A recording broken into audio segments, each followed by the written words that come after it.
I would like to welcome you to our training today. Today's training is entitled Counseling and Change, Understanding the Process of Client Motivation. In this training, we want to teach you some of the basic principles of motivational interviewing and also talk to you about how you can help your clients to engage in the change process. I believe this is something that many therapists find themselves struggling with, is how to motivate my clients to want to see better things happening in their life, and how do we help this whole process of change to occur. And so we're looking at that topic today. But before we get into our topic, I would like to show you a short 5-minute video that kind of gives you a picture of what it does not look like if we want to help our clients change, some things you probably should not do. And then once this video is finished, we'll get back to this topic and show some practical ways of helping our clients see how to change the situation they're living in. Dr. Switzer? Yes, come in. I'm just washing my hands. I'm Catherine Bigman. Janet Carlisle referred me. Oh, yes. Still being buried alive in a box. Yes, that's me. Should I lay down? Oh, no. We don't do that anymore. Just have a seat. And let me tell you a bit about our billing. I charge $5 for the first 5 minutes. And then absolutely nothing after that. How does that sound? That sounds great. Too good to be true, as a matter of fact. Well, I can almost guarantee you that our session won't last the full 5 minutes. Now, we don't do any insurance billing, so you would either have to pay in cash or by check. Wow. Okay. And I don't make change. All right. And go. Go. Well, tell What? me about the problem that you wish to address. Oh, okay. Well, I have this fear of being buried alive in a box. I start thinking about being buried alive and I begin to panic. Has anyone ever tried to bury you alive in a box? No, but truly thinking about it does make my life horrible. I mean, I can't go through tunnels or be in an elevator or in a house, anything boxy. So what you're saying is you're claustrophobic. Yes, that's it. All right, well, let's go, Catherine. I'm going to say 2 words to you right now. I want you to listen to them very, very carefully. Then I want you to take them out of the office with you and incorporate them into your life. Well, shall I write them down? Well, if it makes you comfortable, it's just 2 words. We find most people can remember them. Okay. You ready? Yes. Okay, here they are. Stop it!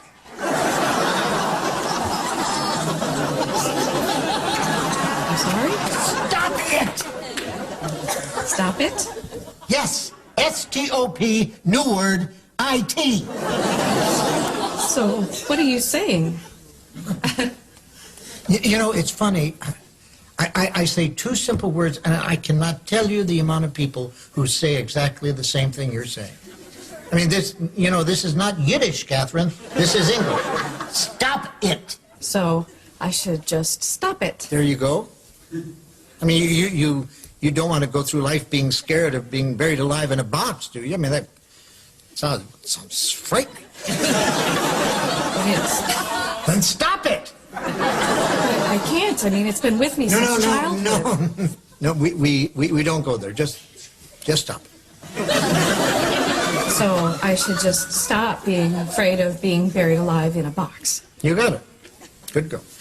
Well, it's only been 3 minutes, so that will be $3. Actually, I only have a 5, so. Well, I don't make change. Then I guess I'll take the full 5 minutes.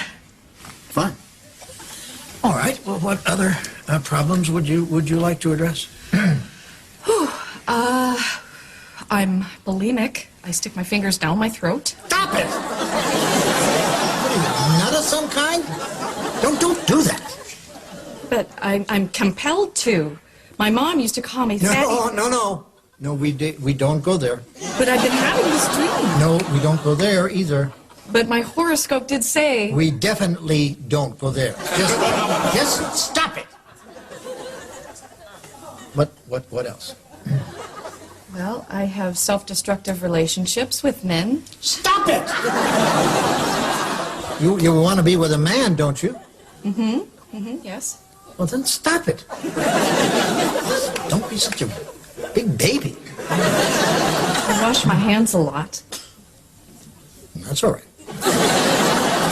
It is? I wash my hands all the time. There's a lot of germs out there. Yeah, don't worry about that one. I'm afraid to drive. Well, stop it! How are you going to get around? Get in the car and drive, you kook. Stop it! You stop it! You stop it! What's the problem, Kathy? I don't like this. I don't like this therapy at all. You're just telling me to stop it. And you don't like that? No, I don't. So you think we're moving too fast? Is that it? Yes. Yes, I do. All right, then let me give you 10 words that I think will clear everything up for you. You want to get a pad and a pencil for this one? All right. Are you ready? Mm-hmm. All right, here are the 10 words. Stop it or I'll bury you alive in a box!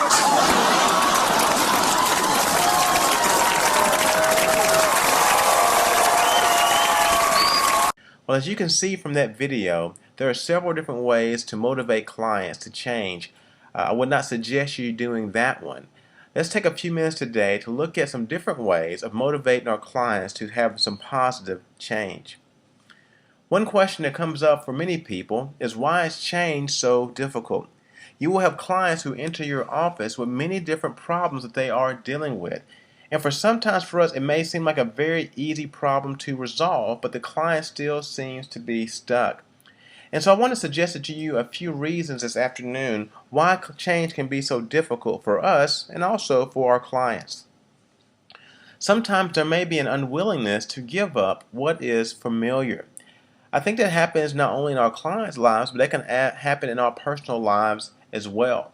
That we kind of get into a routine of certain things happening every single day, and because that routine is familiar, we just get used to it.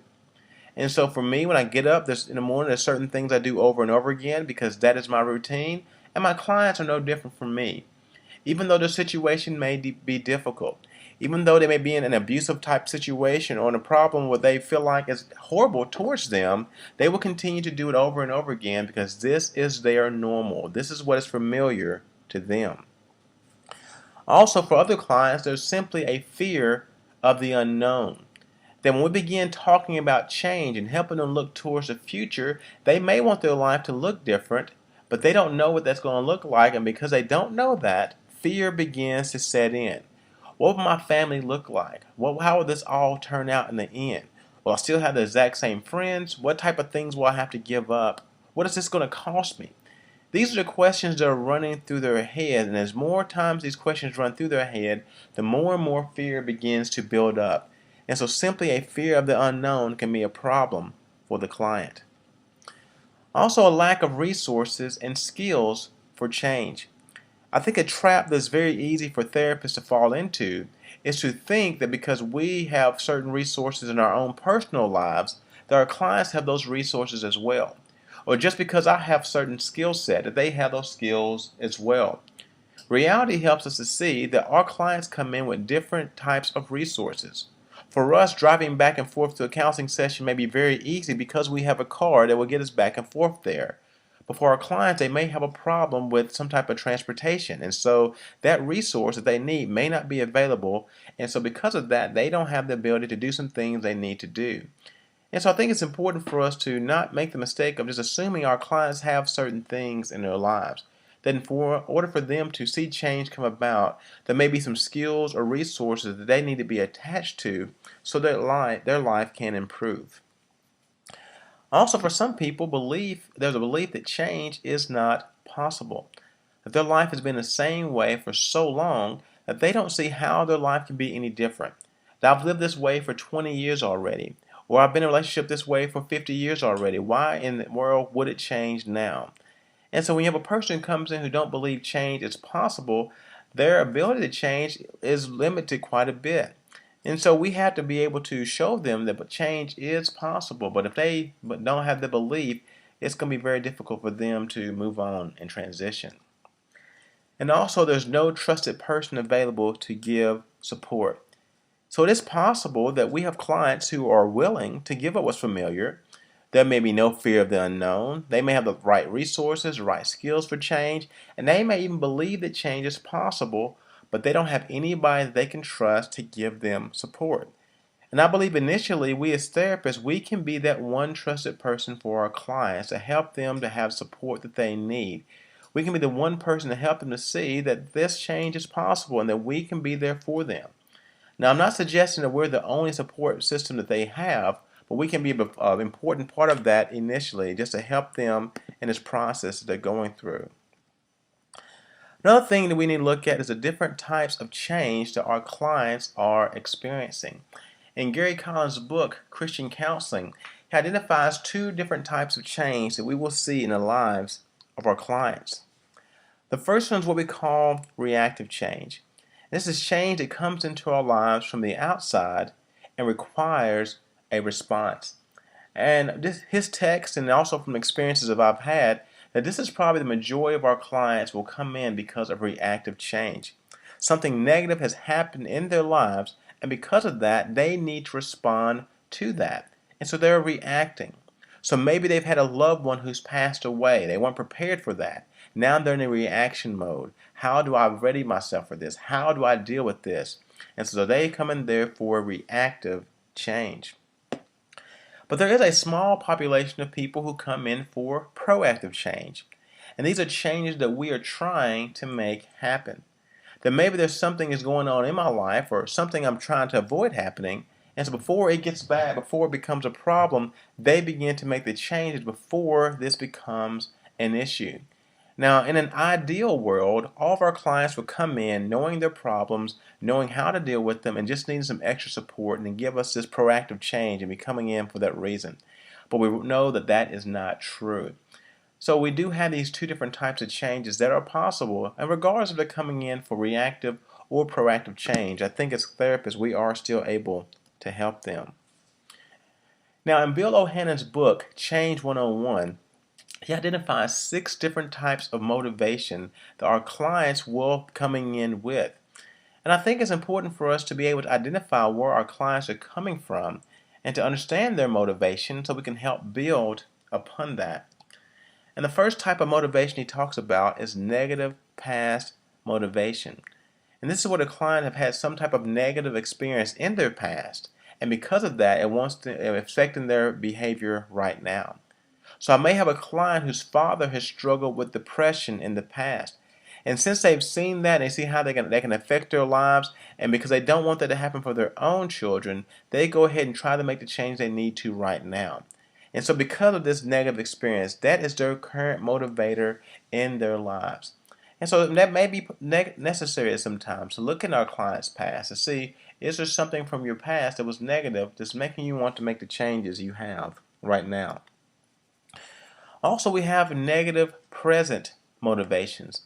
And this is where our client's current feelings are out of control and they're trying to do something about it so that things do not get worse. So this may be the person who is currently experiencing the anxiety or depression in their life and it's causing so many problems right now. They want to get this fixed so they can alleviate the pain that they are going through. And so their negative present situation is motivating them for change. The third one is what we call negative future motivation. And when I used to do drug and alcohol counseling, and this was probably the number one reason why my clients came in. Pretty much what's going on for them is they realize if they don't get counseling right now, in the future something bad's going to happen to them, i.e., they will end up losing their job, they will lose their spouse, or they'll go to jail, whatever the case may be.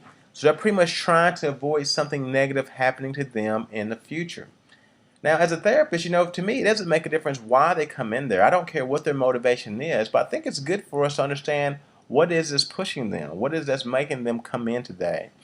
And so that's one of the first things I ask my clients. What is it that brought you in today? And by them answering that question, I'm able to get a better picture of where they fall in these 6 different types. Now, on the other end of the spectrum here, we have what we call positive past motivation. And for a client, they may have a situation where the last time they felt a certain emotion, we'll say depression. The last time I felt depressed, I came in for counseling and I ended up feeling better. And so since they had a good thing that happened to them in the past, which was your counseling, and they had a positive reaction to that in the past, this motivates them to do the counseling they're doing right now. And so what happened in their past is affecting them and their behaviors today. Also, positive present motivation. This may be where a client is pretty much feeling good about where they are in their life, but there's some things they just want to make sure they're dealing with so they don't become problems any other time in their life. And so they have a positive present motivation. They just they want to do things to keep their lives happy, to keep themselves healthy. And so this is their motivation at this time. And one of my favorite ones is what we call positive future motivation. And this is where your premarital counseling couples come in. That they want to have a good future together. They want to see their lives in the future to be a good thing. And so what they do right now is do everything they possibly can to make sure the future is better. And so they're having some positive things going for them, and this is their motivation for counseling. So these are 6 different types of motivation that you will see in your clients. Now also in his book, Change Your 101, Bill O'Hannon identifies 4 different steps that you can take that are involved in creating motivation. Now there are several schools of thought out there when it comes to motivation, and some people say you can't motivate someone who does not want to be motivated. And I would have to disagree with that viewpoint. If we look at the world of coaching when it comes to sports, or even coaching when it comes to people's lives, there are people who have certain goals in their life, but they simply just don't know how to get there. And so I think there's things that we can do to help create motivation in their lives. And so we want to kind of see what these 4 steps, what involved in these 4 steps.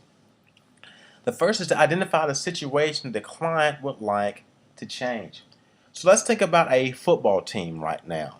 There are 10 games in their season, and right now they are 0-3. They've lost all their games, and they've won none of them. And so they are at the point where they want to see a change come about. And so we want to find out from them what they want to see change. Are they trying to avoid, having a losing season, or are they trying to have a winning season? But we need to identify what is they want to see change. Same thing we would do with our clients. What is it in their life right now that they're trying to avoid? What is the situation they want to see different? And I think it's important for us at the beginning to identify that.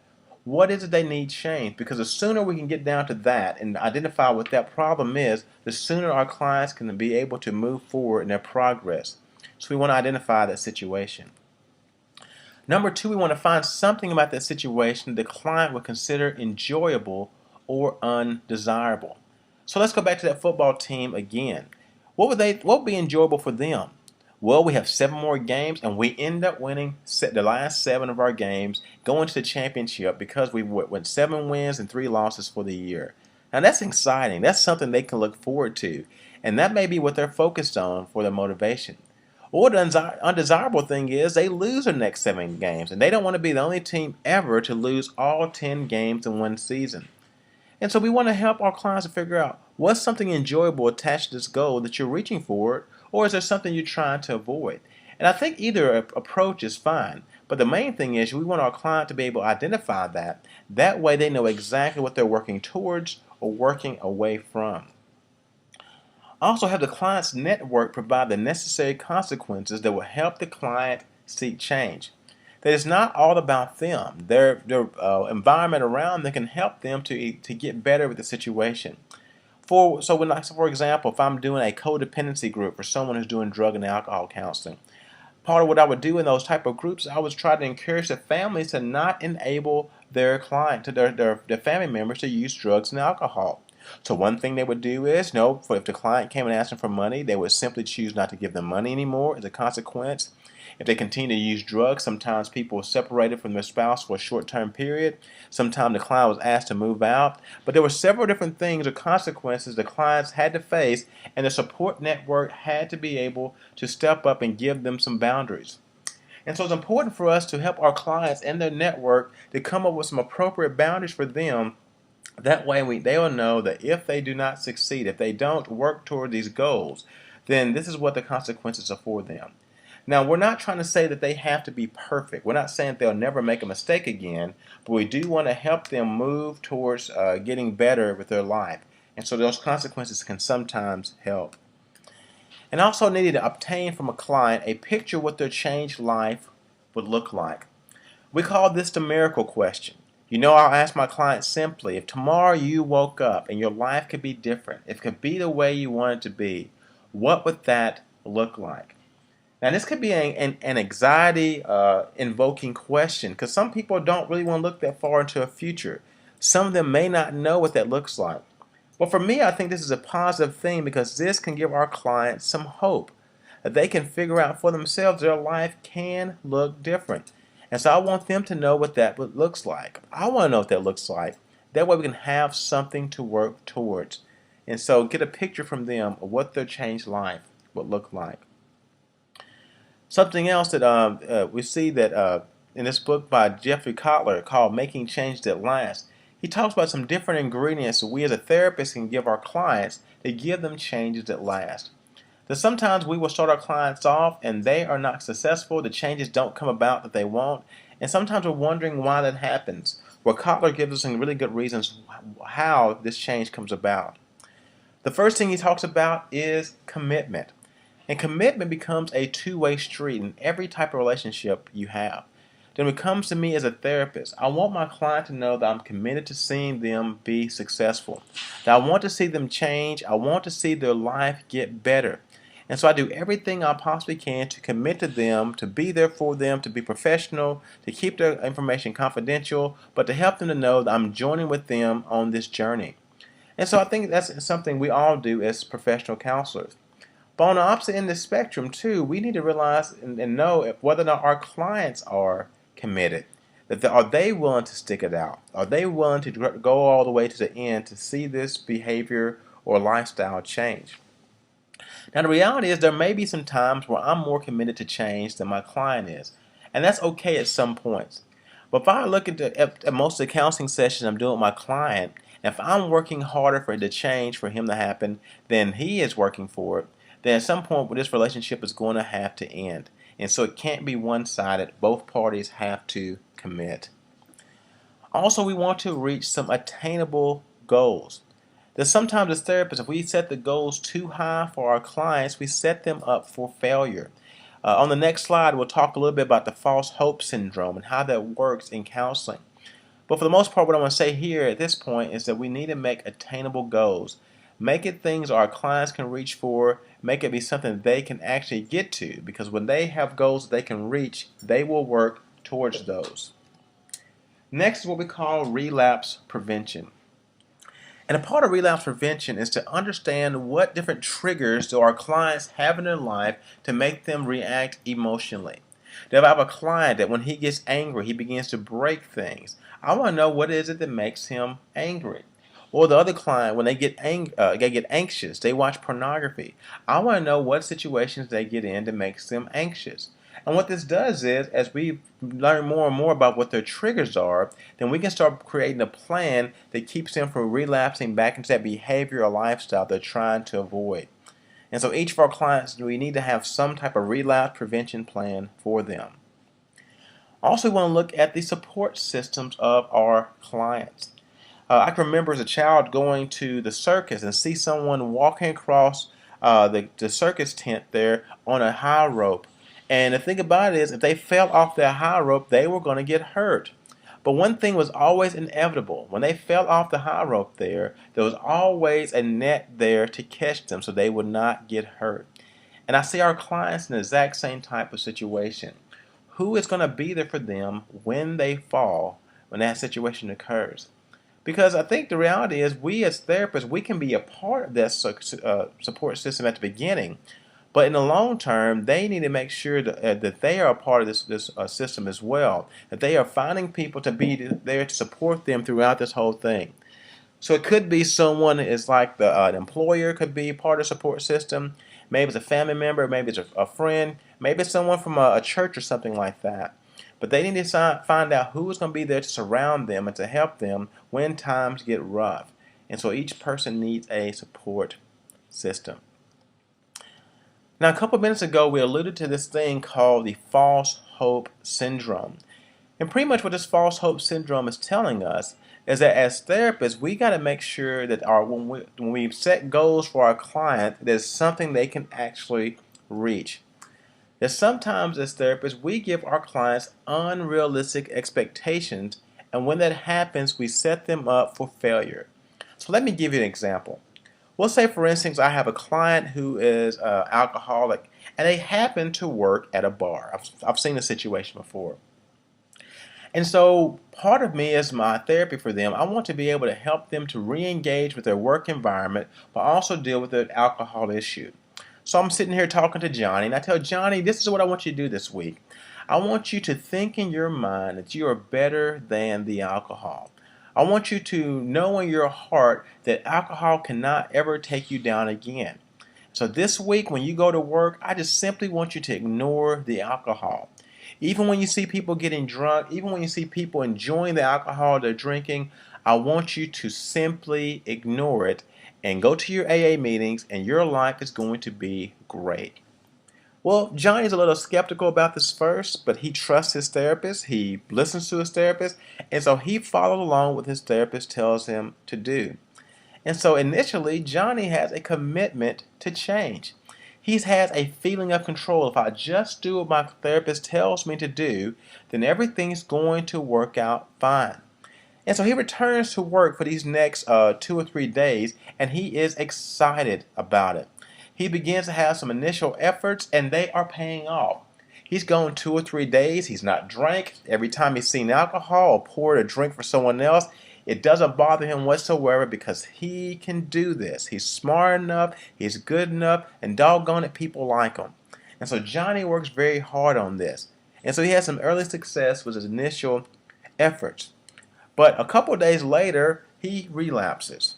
He gets angry, or he gets lonely, or whatever the case may be. But he ignores the relapse prevention plan that he has. And what ends up happening is he has resistance to change.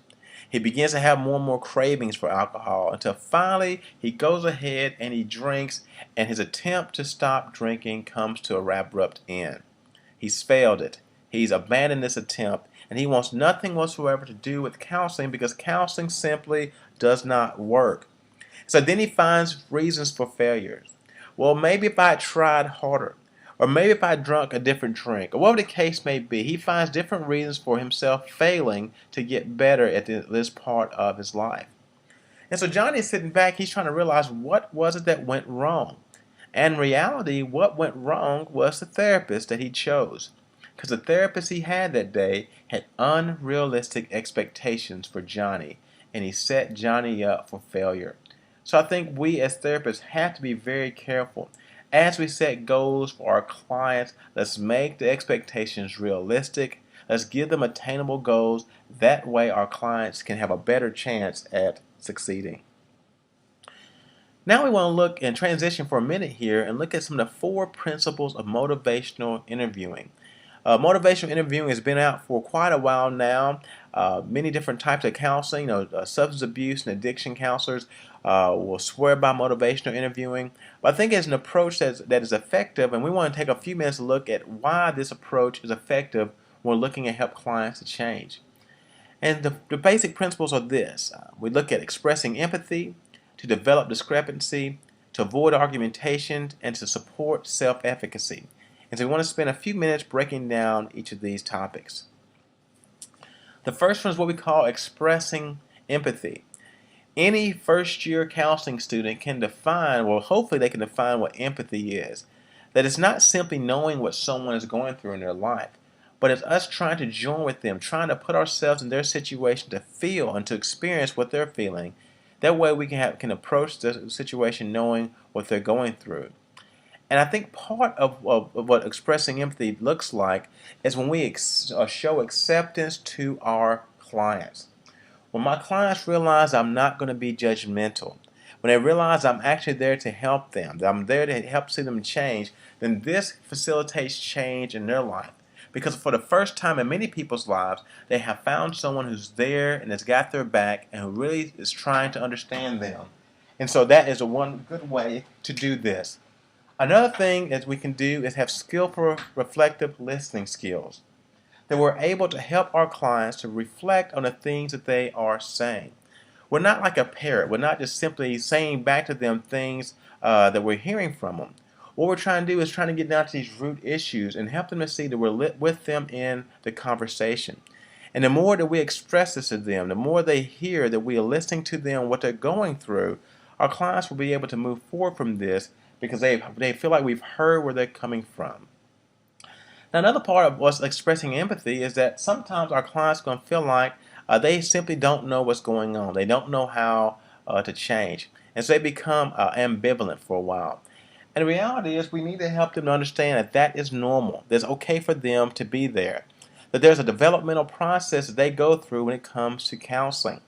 And so we want to help our clients to see that and to normalize what they're going through, because the better off we do that, the more they'll feel like that we can help them. And so expressing empathy is important. The second thing we want to do is to develop discrepancy. Part of what we do to develop discrepancy is we need to help our clients become aware of what consequences they have and how important they are. For many of us, we don't really see the need to change until we really understand what our consequences are. When you think about children, they simply don't change because we tell them to do so. They change because they know of the consequences they may have to go through. And so the same thing happens for our clients when working with them. We want to help them develop an awareness of their consequences. But another thing we want to do as a part of this discrepancy, we want to help our clients see that sometimes there's a discrepancy between their behaviors and the goals that they have created for themselves. So for example, you may have a client who comes in and their goal is to have better communication with their spouse. But the behavior they're expressing is for the past 3 days they've ignored their spouse and not talked to them. So I need to help them to see that there's a discrepancy there. Your behaviors don't match up with your goals. I want to help them to see that every action they take either brings them closer to their goals or helps them to work against their goals. And so I want them to be able to understand the difference between those two, that if are their behaviors matching up with their goals. And also I want to have the client present reasons for change. Why do they want to change? I think it's good for us sometimes to give them some insight into the problems, to help them see some reasons for change. But once again, if I want them to commit to change, then they need to see a reason for it. So I want to give them an opportunity to present some reasons for it, because if they are presenting it, they'll be a lot more likely to buy into it. The third thing we want to do is to avoid argumentation. There will be times when our clients are frustrating us. We will try to our best of our ability to get them to want to change, and it may not happen. And so sometimes when that happens, we as therapists can take it personally and get argumentative with our clients, and that only makes the situation worse. What we need to realize is that when we see resistance, this is a signal that we need to change strategies.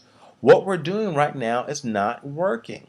And that's what happened to our clients. What they're doing is not working, and they continue to do the same thing over and over again, and their life is not getting any better. So as therapists, if we are seeing resistance and if what we're trying is not working, and we need to do something different as well. And so this becomes a time when a therapist has to kind of get into their bag of tricks or look at some other skills they have and try some different strategies to reach these clients. But once again, I'm not there to argue with them or to fight with them. Another thing we want to do is to help them to shift perceptions. We need for our clients to sometimes look at the situation from a different point of view. So I'm not there to help to say to them that I know better than them or I've got this situation in better control than what they do. What I want them to understand is there's more than one way of looking at this situation. So it may be a time period where we just shift perceptions. We look at it from their point of view. We help them to see it from our point of view. but we do that to avoid any type of argumentation with the client. And also, we need to realize our clients' attitudes need to be shaped by their words and not yours. I've had clients come to me before and talk about problems they've had, and one of the famous things I've had a person tell me is, you know what I just did was stupid, wasn't it? Now, in my mind, I'm thinking, yeah, this client's right. What they did was stupid. But I don't want to tell them that I'm thinking that. And so what I'll tell them is, well, you know what? Those are your words. Why do you think that's stupid? And so pretty much what's happening there, I'm helping them see this is really your turn. You're the one that's thinking this. Now, if I wanted to start an argument with them, I'll say, yeah, you're stupid. You're an idiot. You probably should have done that. But once again, that's not going to help fix the problem whatsoever. And so once again, trying to avoid argumentation with our clients is going to be important. And last but not least is support self-efficacy. One thing that we can do to help support self-efficacy is that the belief that change is possible is going to be an important motivating factor. That our clients have to believe that things can be different. And they will get that prompt from you. Because if I approach my client with an attitude and belief that, you know what, this may not work, this may not happen, they're not going to believe in change. But when we can be positive about change and we can help them to see their life can be different, we can provide hope for them that change can happen, our clients attach to that and they work and they'll do the best of their ability to see change come about. Also, clients need to realize that they're responsible for choosing and carrying out their actions to change. It's kind of like the old saying that we can lead a horse to water, but we cannot make that horse drink that water. Our clients are changed the same way. We can show them options. We can help them see the different things that they should be working towards. We can have all the best information in the world to give to them. But ultimately, at the end of the day, it's not about how good of a therapist I am. It's about whether or not our clients try to carry out what we taught them to do. And so they have to carry it out themselves. And finally, we need to realize there is hope in the range of alternative approaches available.